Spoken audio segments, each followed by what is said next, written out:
Hello, welcome to Stories in Time. My name is Eloise Schottler. I'm your storyteller. I have a different kind of a story for you today. I was looking back through some of my favorites, and I came across this one, which I haven't told in a long time, and I just felt like telling it. There was, in a small village, lived a woman whose name was Peggy Barrett. When her husband died, she moved into the house with her oldest son and his family. But in these days of her life, she, who once was tall and beautiful and the best dancer in the whole village, was bent over almost in half so that she could reach the floor and she could tell stories to the children, but she couldn't do much else with her arms that way. Peel potatoes, tell stories, that's what it had come to for her. Well, one day, the family was all gathering and they were laughing and talking, and it was just before Halloween. And they were up for a big time coming on, and she'd had a grief roll over her, thinking about the old days when everything was happy in her life too, and she just thought, I've got to get out of here for a few minutes. I don't want to be in here and spoil their time. And she just couldn't bring herself out of that mood. So she put on her shawl and took herself down to the fields to weed a potato bed. Take the weeds out, because she kept thinking of the old songs. The songs that she had sung for her husband when they were so happy together. And that she wasn't going to be singing for him anymore. And of the old times that they had. And she got lost in the memories of the other days. And the day went by. And it came lunchtime, and she didn't go inside. You know, she had made this decision to stay out there so that she wouldn't bring her sadness in on other people, and she wouldn't spoil their good time. Them that was laughing and talking and looking forward to their fun, and that had all their good days ahead of them still. Oh, those were the thoughts that were filling her mind. So she kept on working, and noon came, she didn't eat. Then it was into the afternoon, and the first thing you know, she noticed that it was getting darker. There was an edge in the sky. And she heard a dog barking in the distance, and a cow mournfully mooing out in the field, those sounds of night coming on. She shook herself. This was not a good place to stay. This was the night before, when the spirits were going to be roaming the skies, and they were going to be out and maybe up to no good. This was a dangerous night in the year, and she realized she should get back to the house. She stood up, and creaking a little bit, and stood up as best she could and started off across that field. It's getting a little darker and darker as she went along, and she lost more sun. And she came to the edge of the rock wall that led down to the house.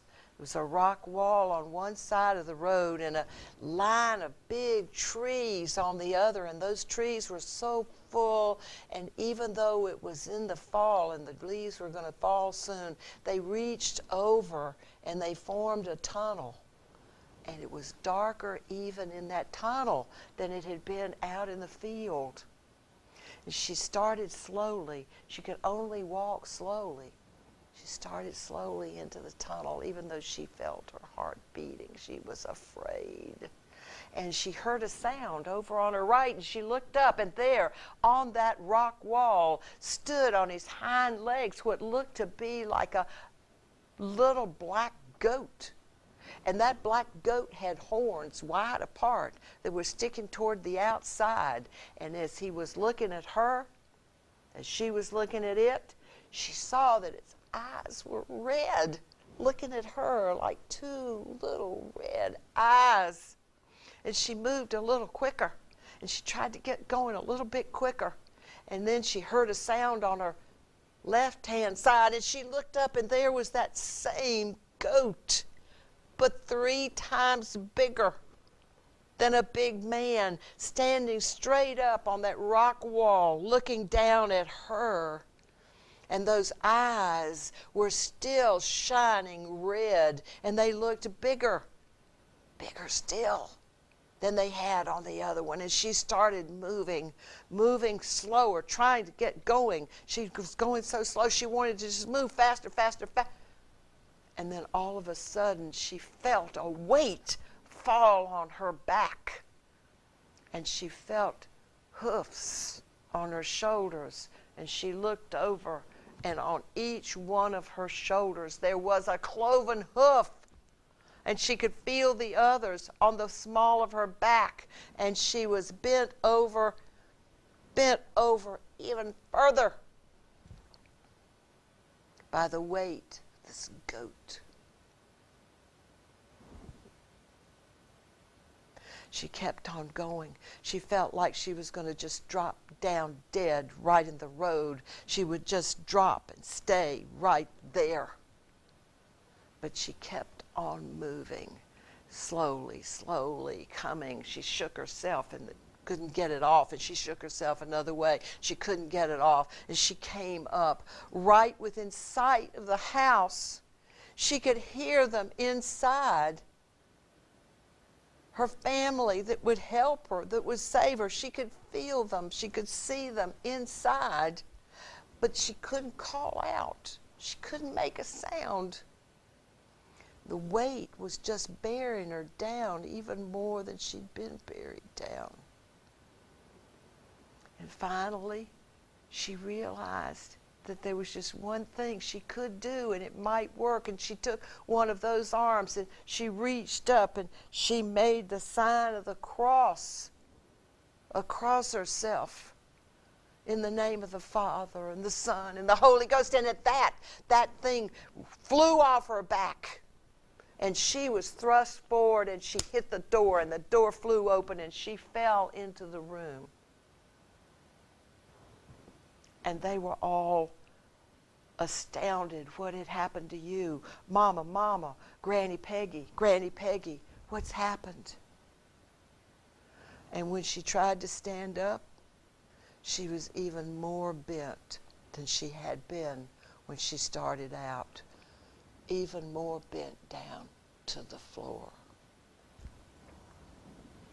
Now, people came to the house often where they were living, and they would sit around, and Granny Peggy was a good storyteller, and she would come up to the front near the fire, sit near the fireplace, and she would tell stories, because she could still do that. She could do that even better. And somebody always, from the back of the room or the front of the room, there was always somebody that called out, Granny Peggy, tell us the story of how did your back get so bent? What did it? And she would raise her head up and look back and say, why, son, let me tell you, it was the devil himself did this to me.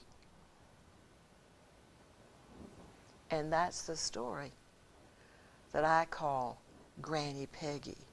Or sometimes I even call that the crooked back. Thanks for coming. Come back again for another story.